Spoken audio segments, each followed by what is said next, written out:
Ce n'est pas nous, c'est la loi guinéenne qui ne prévoit pas. Et si vous avez besoin que l'Union européenne soit là pour qu'on respecte le délai d'affichage, c'est qu'on a besoin de rappeler. Moi, je voudrais juste savoir, est-ce que vous avez su, est-ce que vous avez reçu quand même la note, ce qui lie le gouvernement aujourd'hui à l'Union européenne? Pourquoi vous n'êtes pas d'accord avec l'acceptation actuelle? Non, ils n'ont pas accepté. L'Union européenne, on va le rencontrer la prochaine fois.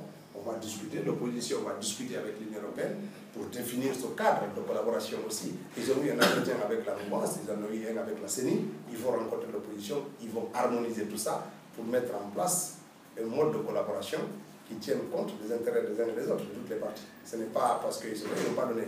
Le principe de dire qu'ils sont d'accord, c'est un principe théorique qui procédera.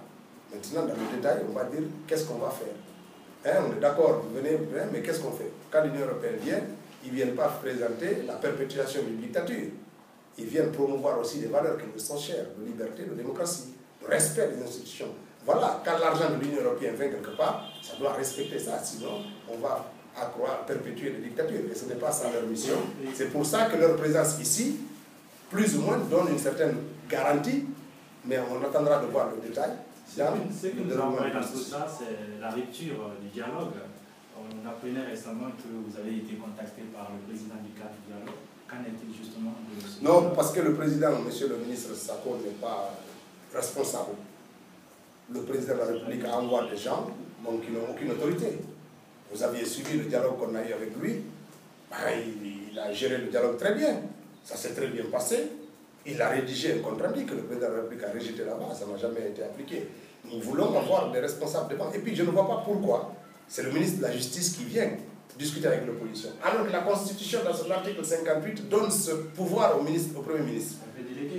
Mais il ne peut pas déléguer. Non, le Premier ministre ne délègue même pas le ministre de la Justice. C'est le président de la République qui l'a instruit. La loi savait d'ailleurs qu'il y a... C'est-à-dire qu'on envoie quelqu'un que le président de la République instruit au mépris de ce que la Constitution donne. C'est ça aussi. Il faut que dans notre pays, que le dialogue soit l'instrument de règlement de nos différents pays. Qu'est-ce que vous proposez, vous autres? Nous voulons un président de la République qui soit conscient des risques qu'il fait prendre notre pays et qui soit ouvert au dialogue, qui vienne autour de la table lui-même, qu'il y ait un dialogue franc avec ses pairs de l'opposition. Est-ce que le président de la République... Mais le président, pourquoi? Il dit qu'il a d'autres préoccupations. Il n'a aucune autre préoccupation que la paix sociale dans son pays. Si, à Devos, c'est qu'il a dit. Il a dit qu'il ne peut pas rencontrer l'opposition parce que sa préoccupation, c'est Ebola. Et nous savons d'ailleurs qu'il a, de ce point de vue, il a raison. Il n'y a pas enjeu, il n'y a pas nécessité que le président laisse tout pour venir parler avec vous de fichier électoral. Je vais vous dire, le président ne parle pas de fichier électoral quand il rencontre l'opposition. Le président méprise les Guinéens. Il méprise les Guinéens parce qu'aucun chef d'État ne déclarerait ça. Responsable, un chef d'État responsable ne déclarerait jamais ce que le président Alpha a dit à Devos. Un président discute avec... Mais entre votre élection et Ebola, qu'est-ce qui est prioritaire? Est-ce qu'ils sont concurrents? Est-ce qu'ils sont concurrents? Non, c'est d'abord Ebola. C'est d'abord Ebola. Attendez-moi. Le président de la République n'est pas médecin. Quand il va à Devos, c'est pour chercher l'argent. Quand il vient à Guinée, c'est pour distribuer cet argent. Mais entre deux distributions d'argent, si une partie ne va pas dans ses comptes... Oui, distribution en donnant par exemple au député 15 millions, alors que le pauvre fonctionnaire qui est à Gawal là-bas, qui n'a pas de classe, a à peine 1 million de francs guinéens qu'il touche difficilement. Distribuer de l'argent en vous donnant par exemple des véhicules 4x4. Des véhicules 4x4 à 20 000 $ qu'il contribue. Je vais vous dire ce que je pense. Je dis simplement que le président de la République n'a rien à faire dans un pays que de promouvoir la paix sociale et l'entente. C'est ça son travail. Que ce soit pour Ebola, que ce soit pour l'économie, que ce soit pour la justice, ça doit concourir à préserver la paix sociale. Mais il y a la paix en Guinée. Attendez. Vous l'avez provoqué à la paix, il vous a maté. Et c'est calme maintenant. Attendez.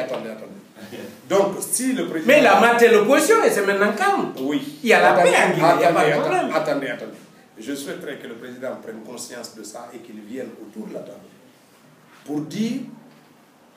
Voilà comment on peut travailler. Je suis avec vous.